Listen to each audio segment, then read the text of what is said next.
Bom dia a todos. Hoje eu vou falar um pouquinho para vocês sobre requisitos ágeis. É um termo que a gente não usa muito quando a gente fala de métodos ágeis, né? Requisitos. A gente vê que na verdade não tem nada demais e é uma série de coisas que a gente já faz no dia a dia. Esse livro, Agile Software Requirements, é um livro recente desse ano, foi publicado esse ano, e ele fala bastante sobre como lidar com requisitos, sobre como entender o que a gente precisa fazer nos nossos produtos, o que os clientes estão precisando, como é que a gente pode organizar essas coisas e como a gente pode organizar essas coisas quando a gente está numa organização grande também, em que a gente tem muitos produtos, em que a gente tem muitas equipes trabalhando juntos. Como é que a gente garante que todo mundo está fazendo aquilo que é mais importante, como é que a gente prioriza isso tudo. Então vamos falar um pouquinho disso hoje. E por trás, né, das metodologias ágeis, a gente tem os princípios do Manifesto Ágil. Um dos princípios é esse aqui: a nossa maior prioridade é satisfazer o cliente, entregando software de valor mais cedo e frequentemente. Um outro princípio que tem bastante a ver com isso é que abraçar a mudança mesmo que o desenvolvimento esteja avançado. Processos ágeis apoiam a vantagem competitiva do cliente. Por isso que quando a gente faz as entrevistas com o pessoal, a gente sempre pergunta: como é que você lida com mudança? O que você acha da mudança quando o cliente pede para você mudar uma coisa que você já fez e tal? Exatamente para ver se está alinhado com esse tipo de princípio aqui, né? E essa ideia de você tomar conta dos requisitos, de você pensar nos requisitos, vem justamente para atender esses princípios aqui. Então a ideia que ele dá no livro é você olhar para essa questão dos requisitos em 3 níveis diferentes. Você tem o nível dos times aqui, em que você tem lá o Scrum Master, você tem o Product Owner, você tem histórias de usuário, né, e você tem iterações. Então a gente geralmente, quando está falando de Scrum, quando está falando de XP, a gente representa a necessidade do cliente através de uma história de usuário, que é escrito na linguagem dele, que representa a necessidade dele e que valor que aquilo vai agregar. Tem uma palestra muito boa no blog da Bluesoft sobre história de usuário, quem quiser dar uma olhada lá para lembrar. E aí ele propõe níveis mais altos, né?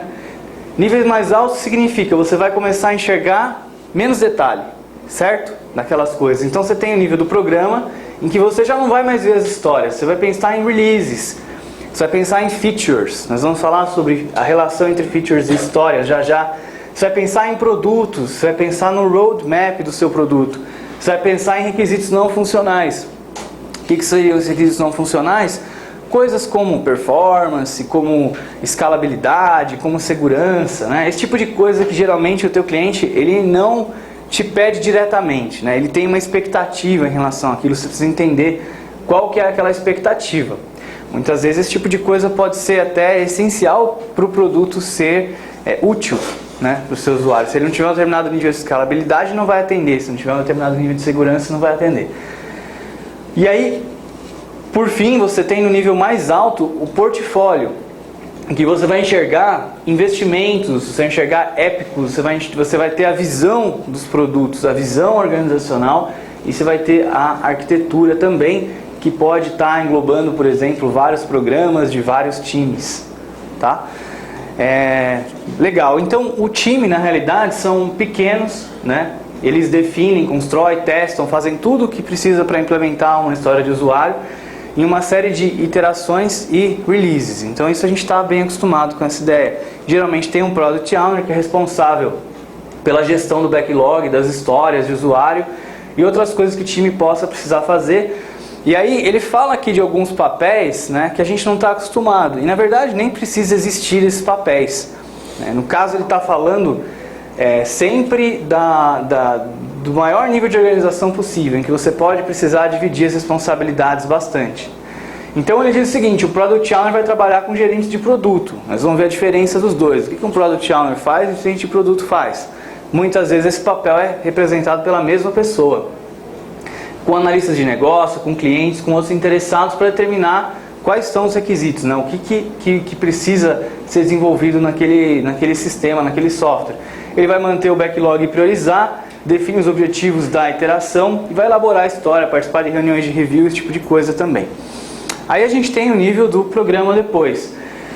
que é o desenvolvimento de sistemas em larga escala. E aí geralmente o que você quer? Você quer ter isso aqui, esse negócio chamado de Agile Release Train, que você vai ter vários times trabalhando muitas vezes no mesmo produto ou em vários produtos, mas que precisam ter o mesmo target de release.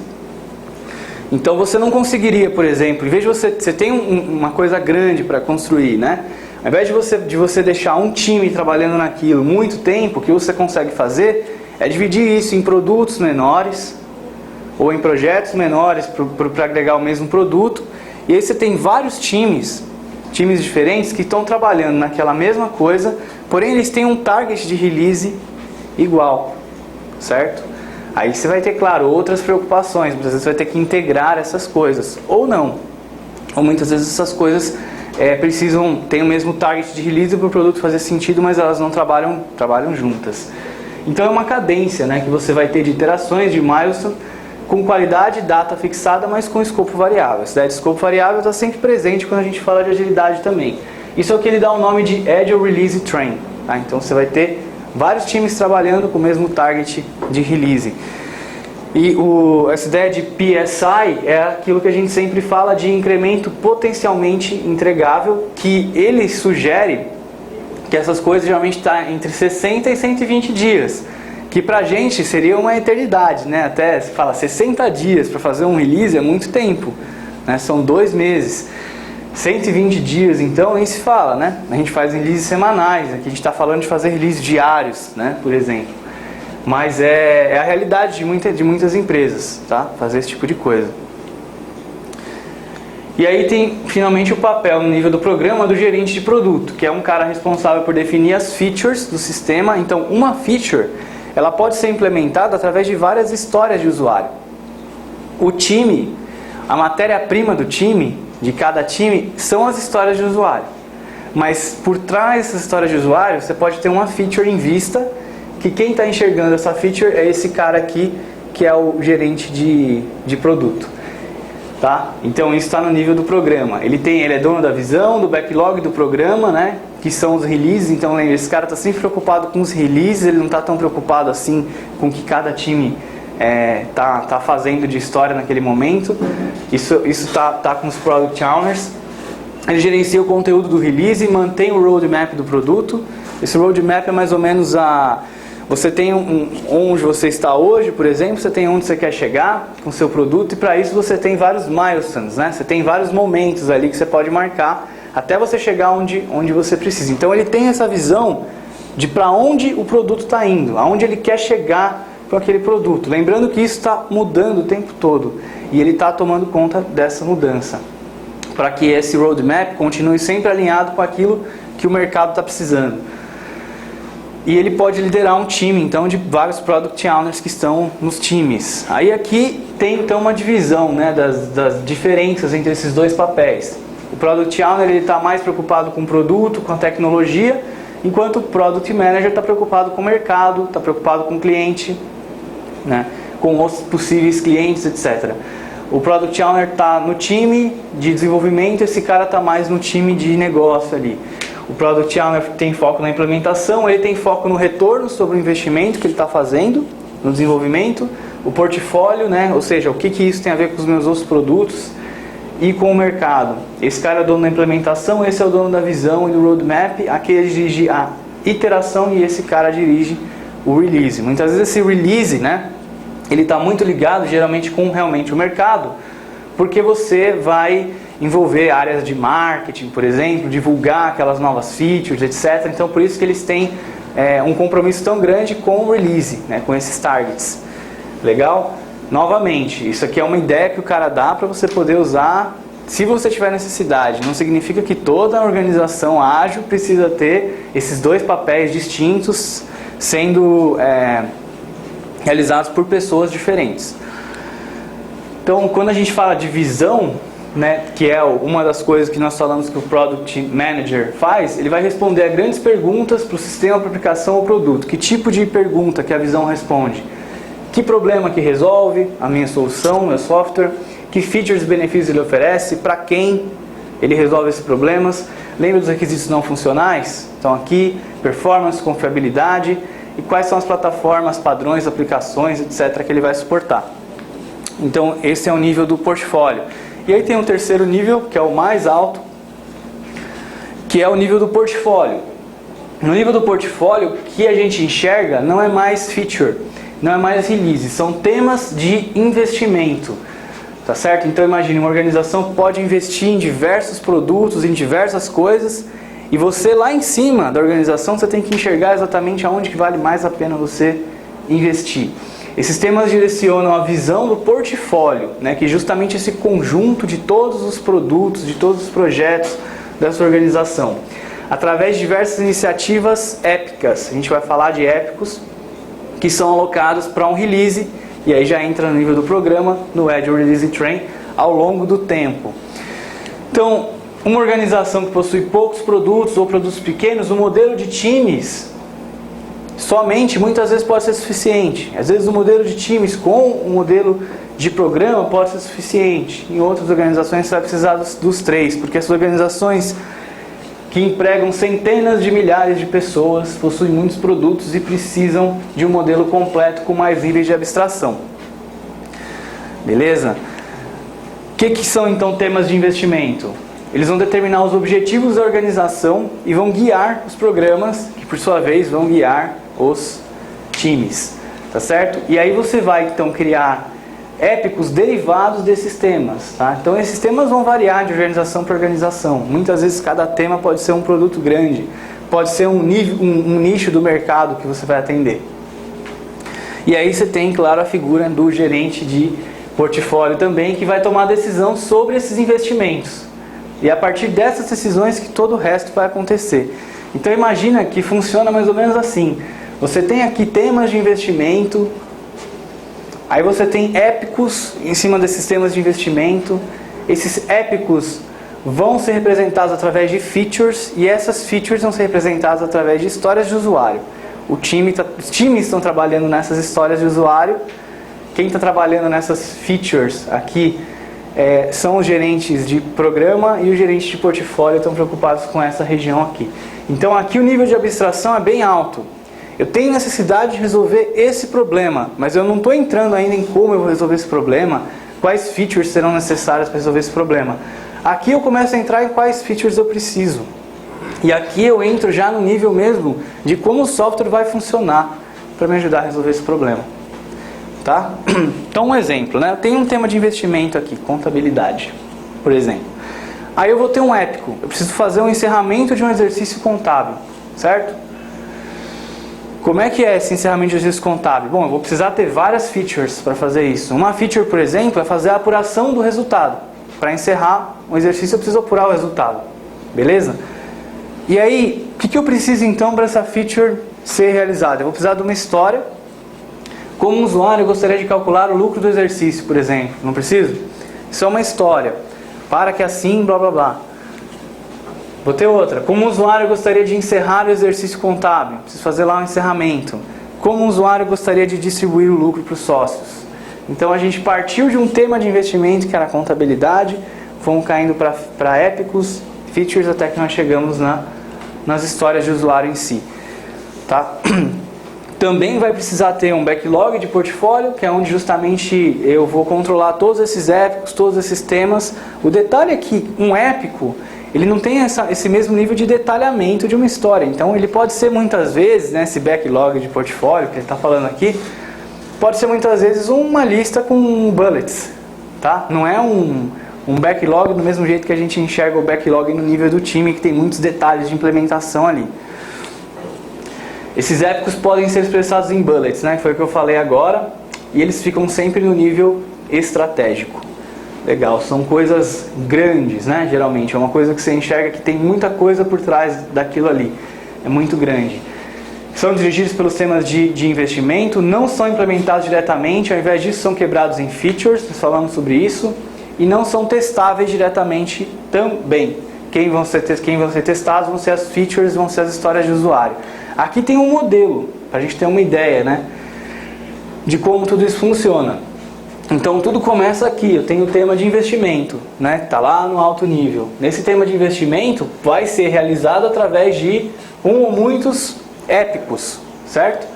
Aí eu posso ter épicos de negócio e eu posso ter épicos de arquitetura também. Para suportar todos os meus produtos eu posso precisar ter uma arquitetura comum, eu posso precisar construir uma arquitetura, uma plataforma. Esses épicos vão ser realizados através de diversas features, que por sua vez vão precisar ter testes de aceitação. Eu consigo fazer testes de aceitação para features, né? Essas features são itens do backlog. E aí eu vou ter diversas histórias de usuário, certo? Ele fala aqui user story, other work item, né? Que você pode derivar de uma história. Essas histórias vão ter testes unitários e outros tipos de testes, mas vão ter testes de aceitação para eles também. E as histórias podem ser implementadas através de várias tarefas também. Então o time ainda pode quebrar isso tudo em tarefas, né? A gente pode ter aqueles requisitos não funcionais. E como é que a gente testa requisitos não funcionais? Através de testes de qualidade, tá? Então isso é um modelinho de tudo que a gente falou até agora. A gestão do portfólio, então, ela vai envolver decisões baseadas nessas coisas aqui, ó.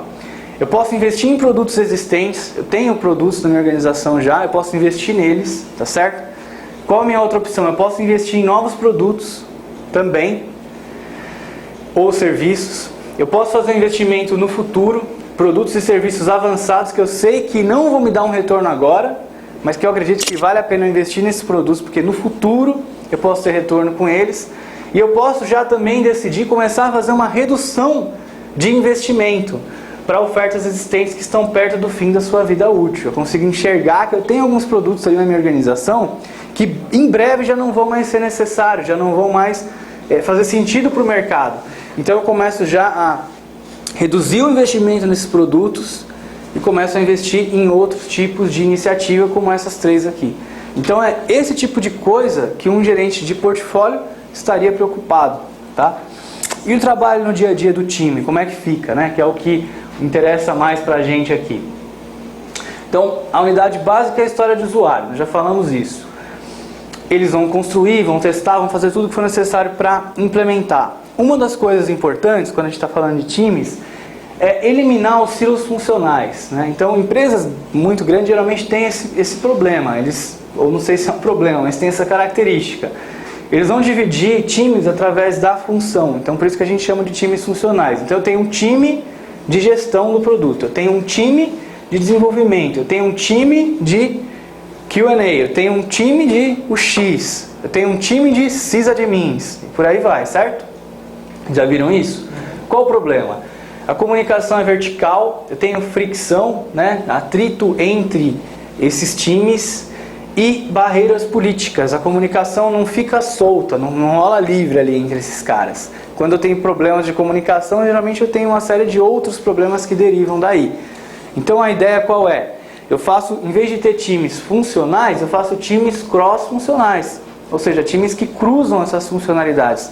Em vez de eu ter um time só de testes, eu vou ter um time que vai ter alguns caras daqui, alguns caras daqui, alguns caras daqui, e por aí vai. Vai unir diversos tipos de profissionais numa mesma equipe.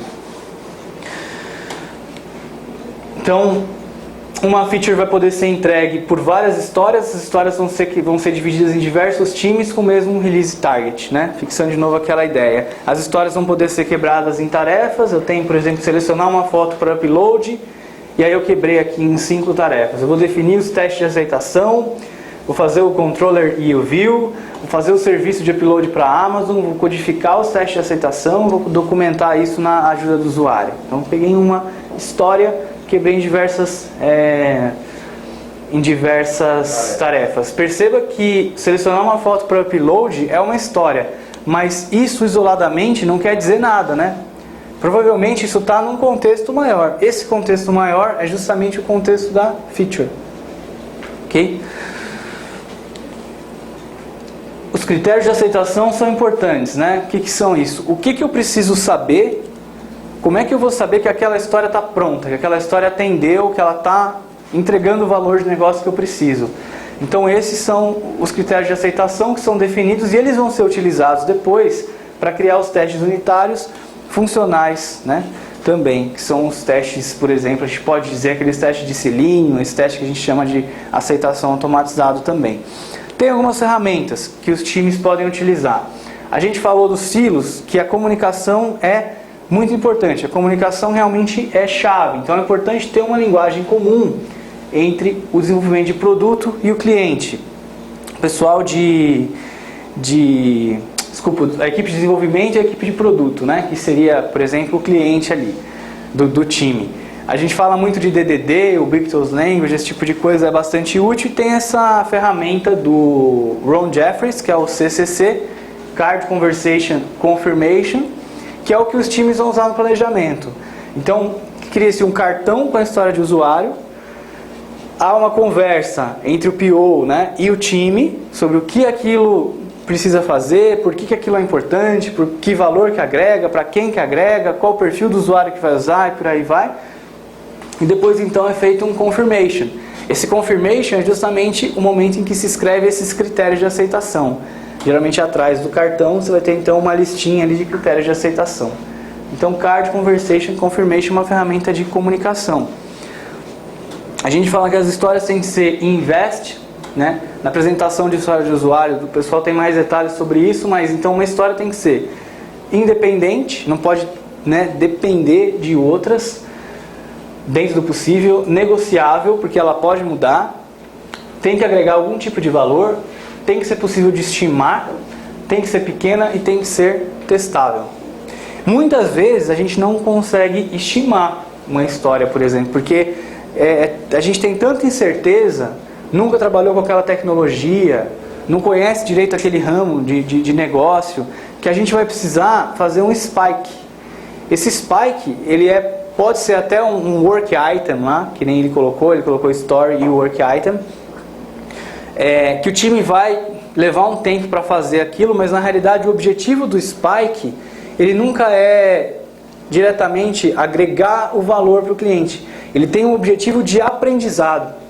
Então você vai fazer uma história de spike para você aprender um pouco mais sobre aquela tecnologia, aprender um pouco mais sobre aquela necessidade do cliente, para depois, com mais aprendizado, você conseguir estimar melhor como é que você pode fazer aquilo, quanto tempo vai levar, e até mesmo se aquilo é ou não viável, né, possível de ser feito. Então você vai ter essas histórias spike, que vai te reduzir riscos, que vai te reduzir incertezas, tá certo? Outra coisa importante, você vai ter diversos stakeholders, né? São os interessados no desenvolvimento do seu produto. Tem pessoal de marketing, de treinamento, patrocinador, suporte, você vai ter os sócios, vai ter o líder de desenvolvimento, o developer manager lá. E aí, como é que você pode fazer para identificar esses stakeholders? Então tem essa ferramenta de 3 níveis aqui, em que você pode pensar assim, aqui no nível 1, eu tenho quem usa o meu produto. Quem usa o nosso produto? São os funcionários do cliente, são os vendedores dos fornecedores do cliente, são os administradores, né? Quem são essas pessoas que usam diretamente o sistema? Aí você tem um segundo nível de stakeholders, que é quem trabalha com os resultados do meu sistema. Eu posso ter devices que usam isso, posso ter outros softwares que consomem as informações do meu sistema, eu posso ter fornecedores que usam as informações do meu sistema, um software de força de vendas, por exemplo, eu posso ter bancos, posso ter contadores, também são interessados, certo? E no terceiro nível, eu tenho quem instala, entrega, dá suporte, né? Que é a equipe de suporte, que é a equipe de implantação, terceiros, representantes e por aí vai. Então, quando a gente está falando do produto, quando a gente está falando de um release, a gente tem que pensar nesses 3 níveis, a gente não pode pensar só no usuário. A gente tem que pensar nesses outros caras aqui também, que também vão ser afetados por aquele release, tá? Para ajudar nisso, a gente pode identificar no nível da história quais são as personas que vão ser afetadas por aquela história. Então, eu vou ter o vendedor, que é um usuário. O que ele espera do sistema? O que ele faz com o sistema? Então, o que eu estou fazendo nessa história está atendendo as necessidades dele? A mesma coisa num software, por exemplo, que também poderia ser uma persona nesse caso. O que esse software de força de vendas que eu estou integrando espera do sistema? O que ele vai fazer com o sistema? Está atendendo? Sim ou não? E aí, finalmente, a outra ferramenta são os testes de aceitação. Tem esse template aqui, depois a gente pode dar uma olhada nele com mais calma para ver se é interessante ou não, mas ele vai abordar diversos tópicos aqui, né, para você criar um modelo de teste de aceitação. Os testadores vão querer dar uma olhada nisso depois. Outra ferramenta interessante são os mockups, que você pode utilizar para definir justamente a interação do software com o usuário, qual a melhor maneira de fazer isso. E fazer isso antes até de iniciar o desenvolvimento. Você pode transformar isso em protótipos para testar a ideia. Uma outra ferramenta bacana é o custo do atraso. Achei bem legal isso aqui, que é você analisar o seguinte: para priorizar o que você tem que fazer antes. Qual é o custo de atrasar uma tarefa? Ou seja, eu tenho várias histórias no meu backlog, perfeito? Tenho várias features lá no backlog do programa. Eu tenho um valor de negócio para cada uma. Legal? Agora a pergunta é o seguinte: quanto custa se eu não entregar essa tarefa aqui, por exemplo, nesse próximo mês? Tem um custo ou não? Muitas vezes eu tenho um prazo legal para entregar aquilo. Se eu não entregar aquilo, eu posso pagar uma multa. Se eu não entregar aquilo, eu posso perder competitividade em relação ao mercado. Eu posso ter uma série de prejuízos por não ter feito aquilo. Certo? Então esse justamente é o custo do atraso, ou seja, quanto mais eu atrasar para entregar aquilo, mais eu vou perder. E aí, por que é útil identificar isso? Se o custo de atraso é o mesmo, ou seja, eu tenho várias histórias com o mesmo custo de atraso, então o que eu faço? Eu faço o menor trabalho antes, tá certo? Faço o menor antes e já entrego, começo a agregar valor. Agora, se o esforço for o mesmo, eu faço o que tiver o maior custo de atraso primeiro. Perfeito? Porque daí eu diminuo esse custo. Então, legal. Outra ferramenta interessante, o modelo de Cano. Quem já conhece esse modelo? A gente acho que já falou dele uma vez. Ele é legal porque assim, para você identificar justamente o seguinte, né? A satisfação do cliente. Então, quando você tem só as coisas básicas, geralmente você tá aqui, ó. Ou se você nem tem o básico, né, aí piorou. Você vai num hotel, por exemplo, é o exemplo que todo mundo dá. Aí você tem aquela cama horrível, de mola, dura, né? Aí o hotel tá barulhento, não tem aquela janela que isola do barulho, você não consegue dormir bem, né? Você vai ligar TV a cabo, não pega direito. Então você não tem nem o básico que você espera, certo? Você vai ficar descontente. Agora, você vai no hotel que te entrega aquilo que você espera que tenha. Você tem uma boa cama, você tem um ambiente silencioso, você vai conseguir dormir bem, o preço está dentro do que você espera, então a sua satisfação vai estar aqui. E aí você tem aqueles delighters, né?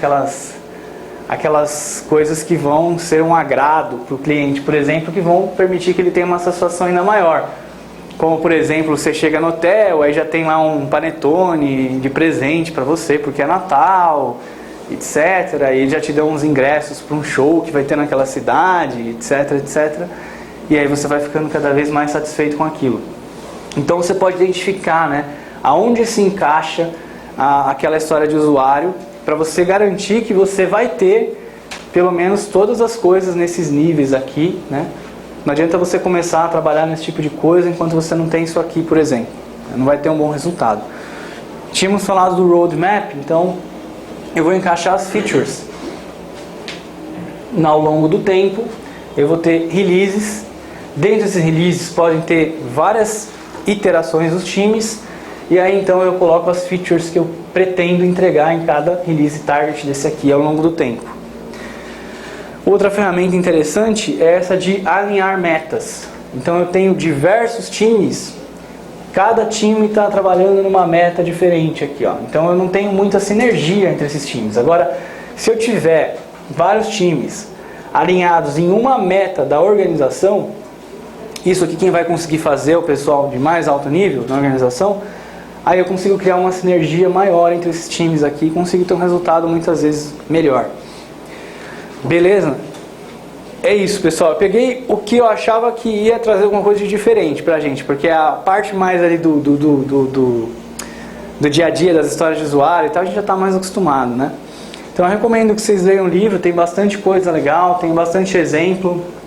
Ele conta um caso de uma empresa de energia elétrica, e aí todos os exemplos dele são em cima dessa empresa de energia elétrica. Dá para ter uma ideia legal de como isso funciona na prática. Obrigado.